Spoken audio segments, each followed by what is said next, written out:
वस्तुतः इस त्यौहार का प्रादुर्भाव ही होलिका और प्रहलाद की घटना से जुड़ा हुआ है। जिस दिन प्रहलाद को गोद में लेकर होलिका अग्नि पर बैठी थी, उस दिन फाल्गुन शुक्ल पक्ष की पूर्णिमा तिथि थी और उसी परंपरा को ध्यान में रखते हुए फाल्गुन शुक्ल पक्ष की पूर्णिमा तिथि को होलिका दहन की परंपरा निभाई जाती है।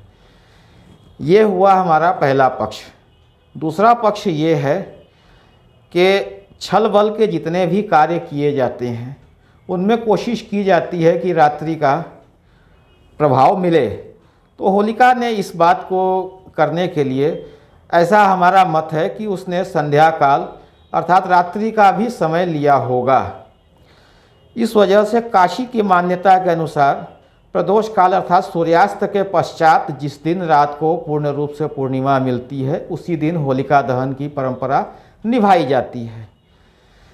ये तो हुई काशी की बात, लेकिन देश देशांतर में लोगों के अलग अलग मत होते हैं। तो बहुत से लोगों ने कहा कि भाई अगले दिन हमें भले ही सूर्यास्त के बाद पूर्णिमा नहीं मिल रही है तो दिन भर तो मिल रही है, तो ये हुआ कि भाई आप चाहें तो उस दिन की पूर्णिमा को ध्यान में रख के कर सकते हैं। काशी ने कभी भी अपनी परंपरा को नहीं छोड़ा है और काशी आज भी इस पर अडिग है कि जिस दिन मध्य रात्रि में सूर्यास्त के पश्चात हमें पूर्णिमा मिलेगी, उसी दिन हम भद्रा काल विहीन पूर्णिमा मिलेगी, उसी समय हम यदि भद्रा मिलती भी है तो भद्रा पुच्छ अर्थात उसका गणना के अनुसार समय निकाल के उसमें होलिका दहन किया जाएगा और अगले दिन रंग अर्थात विभूति धारण का कार्य किया जाएगा। काशी के अंदर होली 6 तारीख की शाम को जलेगी। 6 तारीख और 7 तारीख की मध्य रात्रि 12:25 से लेकर 1:43 के मध्य होलिका दहन होगा और उसके अगले दिन रंग की परंपरा के अनुसार होली खेली जाएगी। किंतु काशी क्षेत्र के बाहर होलिका 7 तारीख की शाम को जलेगी और 8 तारीख को रंग की परंपरा निभाई जाएगी। ऐसा क्यों?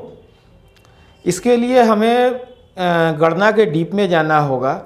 हमारे काशी के अंदर ये मान्यता है कि जिस दिन प्रदोष काल की पूर्णिमा मिले, भले ही वो दोपहर में आ रही हो, शाम में आ रही हो, इसका कोई महत्व नहीं है, लेकिन प्रदोष काल के समय यानी रात्रि के समय जब पूर्णिमा मिलती है और वो पूर्णिमा अगले दिन रात्रि तक न मिले तो उस दिन होलिका दहन किया जाता है। तो इस बार काशी के अंदर पूर्णिमा शाम को 6 तारीख को शाम को 4:04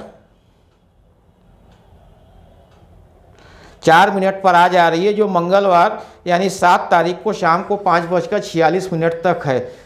रात्रि काल की पूर्णिमा न मिलने के कारण 6 तारीख को ही काशी के अंदर होलिका दहन किया जाएगा और 7 तारीख को उस होलिका दहन के पश्चात विभूति धारणम अर्थात होली खेलने का पर्व मनाया जाएगा। किंतु 7 तारीख को पूर्णिमा का उदया तिथि है और 3:30 प्रहर से अधिक है। तो काशी के बाहर जितने लोग हैं वो लोग 7 तारीख को होलिका दहन का कार्यक्रम करेंगे और उसके अगले दिन विभूति धारणम अर्थात उस दिन होली खेलेंगे 8 तारीख को। रात को 4:56 तक होलिका पूर्णिमा तिथि 4:04 पर आ रही है, किंतु रात्रि में 4:56 तक यानी 6 की रात और 7 की भोर के बीच में 4:56 तक भद्रा है। तो भद्रा में हमारे यहाँ कोई भी शुभ कार्य निषेध कहा गया है। अति आवश्यकता पड़ने पर भद्रा का चौथा प्रहर यानी उसको भद्रापुच्छ कहा जाता है, उसमें कार्य को किया जा सकता है। तो भद्रापुच्छ का समय आपका 12:25 से लेकर 1:43 आ रहा है। उसके दरमियान होलिका दहन किया, उसके मध्य में होलिका दहन किया जा सकता है। 1:30 बजे के बाद भी भद्रा है। 7 तारीख को सुबह 4:56 तक भद्रा है।